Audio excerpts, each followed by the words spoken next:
शंभू शिव शंकर। नमस्ते दोस्तों, मेरा नाम अमेय जाधव।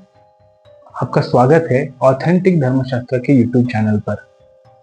आज मैं आपको भगवान की 3 कहानी बताने जाने वाला हूँ जो कि बहुत ही रहस्यमय है और किसी को ज्यादातर उनके बारे में पता नहीं है। जी हाँ दोस्तों, ये कहानी है शनिदेव की जी के बारे में। आजकल हम देखते हैं कि शनि भगवान सबके ऊपर साढ़े साथी डालते रहते हैं और उसके कारण सभी लोगों के बने बनाए काम बिगड़ जाते हैं। कितनी भी कोशिश कर लो आप शनि साढ़े साथी में, पर आपको कभी भी उसमें कोशिश के फल या सफलता नहीं मिलती। अभी कॉम्पिटिटिव एग्जाम का ही देख लो, कितनी बार कॉम्पिटिटिव एग्जाम देते हैं लोग पर उनको सफलता हासिल नहीं होती। तो यह सफलता हमें आसानी से आसान हासिल करना चाहिए, तो हमें क्या करना होगा? हमें किस भगवान से जुड़ा रहना पड़ेगा, किस भगवान की एनर्जी हमें इस शनि प्रकोप या वक्र दृष्टि से बचा सकती है, यही बताने के लिए मैं आपको आज आया हूँ। और मैं आपको बताना चाहूंगा कि यह वीडियो पूरी तरीके से देख लीजिएगा, क्योंकि अधूरा ज्ञान विष के समान होता है। तो स्टे ट्यून। मैं आपको 3 भगवान के बारे में बताने जा रहा हूं। टॉप 3 में आते हैं हनुमान जी। जी हाँ दोस्तों, हनुमान जी। हनुमान जी को हम हमेशा तिल या सरसों का तेल क्यों अर्पण करते हैं, उसके बारे में ही यह कथा है। मैं आपको बताना चाहूंगा कि एक दिन बहुत सारे पर्वतों के बीच में और नदी के जो पात्र रहता है उसके बगल में जो है हनुमान जी, हम अपनी तपस्या में लीन थे। जय श्री राम। तो उस जब तपस्या में लीन थे तभी जो है शनि भगवान ऊपर से आ रहे थे, आकाश का गमन कर रहे थे। आकाश का गमन करते समय उन्होंने देखा कि एक व्यक्ति जो कि आधा शरीर इंसान का आधा शरीर वानर का है और अलौकिक ऐसा तेज है उसके अंदर, और वो तपस्या में लीन है, पूरी तरीके से वैराग्य में है और अपने प्रभु श्री राम का नाम धारण करके बैठा है। फिर भी उन्होंने उनकी तपस्या भग्न करने के लिए या उनकी एकाग्रता भंग करने के लिए उनके सर के ऊपर आके बैठ गए शनि भगवान। जैसे ही उनके सर के ऊपर आके बैठ गए, हनुमान जी तो आपको पता ही है महाज्ञानी है, उन्होंने तो पहले ही देख लिया था अब अपने आत्मज्ञान से कि शनि भगवान आ रहे हैं करके। तो उन्होंने क्या किया कि शनि भगवान जी जो थे वो पूरे तरीके से घमंड में चूर हो गए थे कि मेरी अगर वस्त्र दृष्टि पड़ गई तो सामने वाले का कोई औकात नहीं, ऐसे करके। तो उनका घमंड का दमन करने के लिए हनुमान जी ने क्या किया कि पीछे जो जो बड़े बड़े पत्थर थे, महाकाय पर्वत थे, वो एक के ऊपर एक लगाने लगे अपने सर के ऊपर। तो उसके कारण क्या हुआ, उस पर्वतों का और वो महाकाय जो है पत्थरों का भार उनको सह नहीं पाए शनिदेव, क्योंकि नीचे हनुमान जी का सर, ऊपर पत्थर और बीच में शनिदेव। तो शनिदेव उनको भार बहुत ही असह्य हुआ। उन्होंने हनुमान जी से अनुरोध किया कि हनुमान जी मुझे माफ कर दीजिए, ए बलशाली, ए महाबली, ए महावीर, ए राम के तेरे दास, मुझे माफ कर दीजिएगा, मुझसे भूल हो गई। तो हनुमान जी ने उनको माफ कर दिया और जो पत्थर थे, जो पर्वत थे जो कि ऊपर लगाए हुए थे, तो कि वो निकाल के बाजू में रख दिए। पर उससे ज्यादा फर्क नहीं पड़ा, क्योंकि शनिदेव अभी घायल हो चुके थे। उन पत्थर के दबाव से उनके मांसपेशियां, हड्डी सब कुछ दुखने लगा था, पूरे तरीके से वो दर्द से कर रहे थे। तो हनुमान जी ने उनकी मदद के लिए जो है ब्लैक जो रहते हैं, काले तिल जो रहते हैं और जो सरसों का तेल रहता है, उनका मिश्रण करके एक लेप लगाया जो कि उससे शनिदेव की मतलब आत्मा शांत हो गई, उनको थोड़ी राहत मिली कि से इसलिए उन्होंने वरदान दिया कि जो भी हनुमान जी की साधना करेगा उनके ऊपर मैं ज्यादा असर नहीं दूंगा, जो हम दृष्टि का मेरा ज्यादा असर नहीं होगा कोई भी, और जो भी मुझे काले तिल और ये सरसों का तेल अर्पण करेगा तो मैं उनसे प्रसन्न होगा। ऐसा करके उन्होंने आशीर्वाद दे लिया और शनिदेव महाराज वहां से चले गए। तो तात्पर्य यह है कि शनिदेव महाराज जो थे उनका असर जो रहता है अभी हनुमान जी के ऊपर कभी भी नहीं हो सकता और कभी भी नहीं होता, और हनुमान के जो भी दास है उनके ऊपर भी उसका असर ज्यादा नहीं हो सकता। जैसे कि कोई एक्सीडेंट होने वाला हो तो एक्सीडेंट नहीं होता उसका, सिर्फ नाखून चला जाता है। जब हाथ कटने वाला हो तो सिर्फ नाखून चला जाता है हनुमान जी के जो दास रहते हैं उनका। कि आपको पता है कि हनुमान मतलब ताकत, बल बुद्धि, बुद्धि का देवता, ताकत का देवता है। तो यहाँ से अब हम देखते हैं कि जो कि टॉप 2 में आते हैं, जो कि है भगवान श्री कृष्ण का रूप, श्री कृष्ण भगवान बांसुरी वाले कन्हैया, हाँ जी। तो उनके ऊपर असर नहीं होता शनि भगवान का वक्र दृष्टि का। वो कैसे, उनकी कथा में आपको बताना चाहूंगा। बाल कृष्ण के मतलब जो कृष्ण था, कृष्ण भगवान था, उनके जो लीलाएं थे बहुत ही चल रहे थे, और वो देखने के लिए दूर दूर से अलग अलग भगवान अलग अलग रूप में, कोई कछुओं के रूप में, कोई कुक्कुट के रूप में, कोई वराह के रूप में, या कोई गाय के रूप में आते थे देखने के लिए कि कैसे है बालकृष्ण का रूप, क्योंकि इतना मोहक रूप था कि सभी को आकर्षित कर लेता था। इतना अच्छा रूप था भगवान श्री कृष्ण का।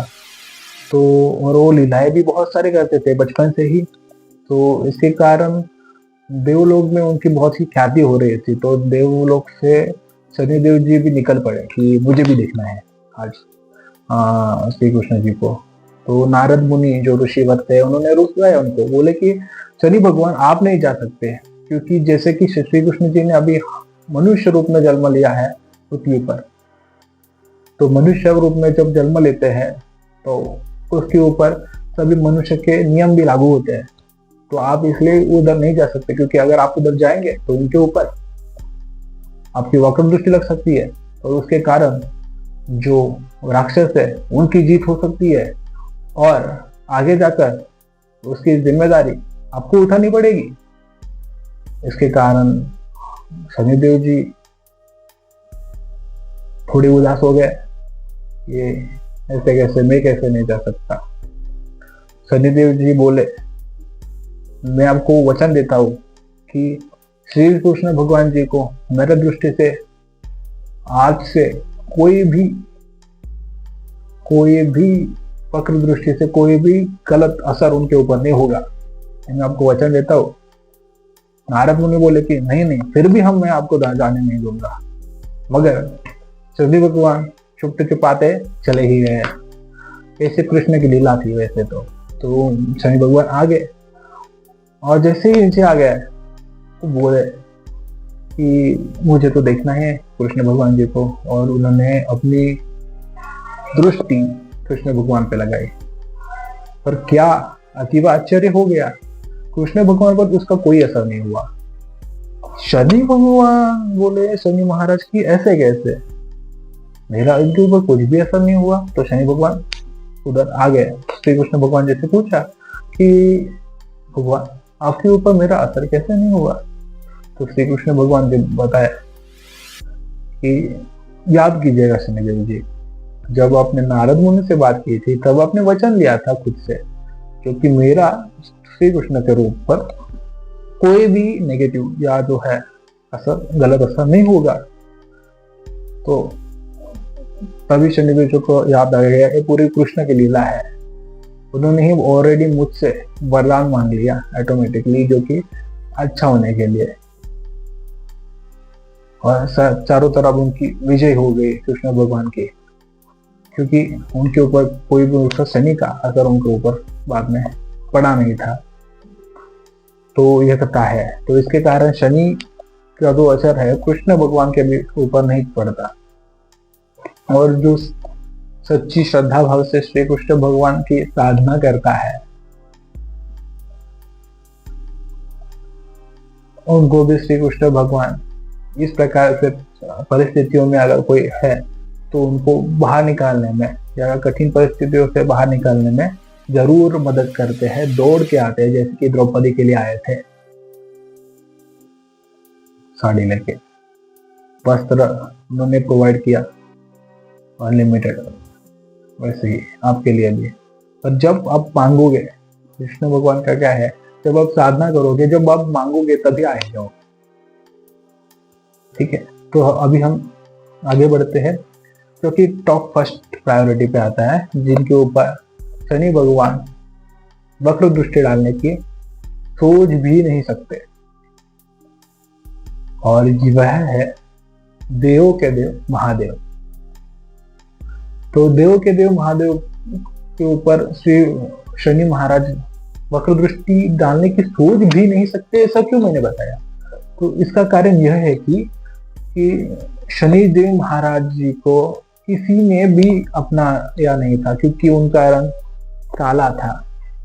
उनके पिताजी स्वयं सूर्य भगवान, उन्होंने उनको नगरी से बाहर निकाला था। उनकी माता छाया, उन्होंने भी, अगर पिताजी ने अगर आपको नहीं लिया तो मैं भी उसमें कुछ नहीं कर सकती, ऐसे बोली थी। और बाकी जो लोग थे वो भगवान, बाकी भगवान भी इसलिए नहीं ले रहे थे उनको उनके शरण में, क्योंकि अगर हमने इनसे बात की या अच्छा बर्ताव किया तो सूर्य भगवान हम पे चिढ़ेंगे, और कोई भी सूर्य भगवान जी का रोष नहीं चाहते थे। मगर ये जो है भोले बाबा के पास आ गए, भोले तो भोले है, तो उन्होंने शनि भगवान जी को शरण दी। शनि भगवान जी क्रोधित थे, बहुत ही क्रोधित। उससे पहले वो सब पे ऊपर मतलब जो है कुछ ना कुछ वक्र दृष्टि डालते ही रहते थे। तो इसके कारण ब्रह्मा जी ने भी उनको अनुरोध किया था, ऐसा माना जाता है शंकर भगवान को, कि कृपया महादेव जी आप ही उनको रोक सकते हैं, क्योंकि इतना क्षमता तो नहीं किसी के पास, क्योंकि वो डायरेक्टली वक्र दृष्टि डाल देंगे। हमने व्यक्ति युद्ध में कैसे हम जाएंगे, हमें देखेंगे तो हमारे ऊपर डायरेक्टली वक्र दृष्टि लग जाएगी। तो ये सुनकर शंकर भगवान जी ने भी सोचा कि उनको दीक्षा देनी चाहिए। तो शंकर भगवान जी ने शनि भगवान को दीक्षा दी। तो शनि भगवान के गुरु थे शंकर भगवान जी। तो इसी कारण अपने गुरु के ऊपर वक्र दृष्टि के बारे में शनि भगवान सोच नहीं सकते। और दूसरा कारण यह है कि जो शंकर भगवान जी है, जो कि उनका ना आदि है ना अंत है, वो सर्वकाल से अनंत है, वो देव के देव महादेव है, वो कालों के काल है, महाकाल है। उनके ऊपर काल चक्र, राशि चक्र और आदि का असर नहीं होता, क्योंकि राशि चक्र, काल चक्र सिर्फ उनको लागू होता है जिनका जन्म हुआ है। क्योंकि जब आपका जन्म होता है तब अलग अलग दिशाओं में, अलग अलग पोजीशन में, अलग अलग परिस्थितियों में ग्रह रहते हैं, तारे रहते हैं, तो उसके ऊपर राशि चक्र बनता है हमारा, उसके ऊपर हमारे चार्ट्स वगैरह बनते हैं, बराबर। मगर जो शिव शंकर है, भोलेनाथ, उनका जन्म हुआ है ना, उनका कभी अंत होने वाला है। वो हमेशा थे पहले से और हमेशा रहने वाले हैं। तो इसी के कारण उनके ऊपर कोई भी इस प्रकार की वक्र दृष्टि नहीं कर सकती।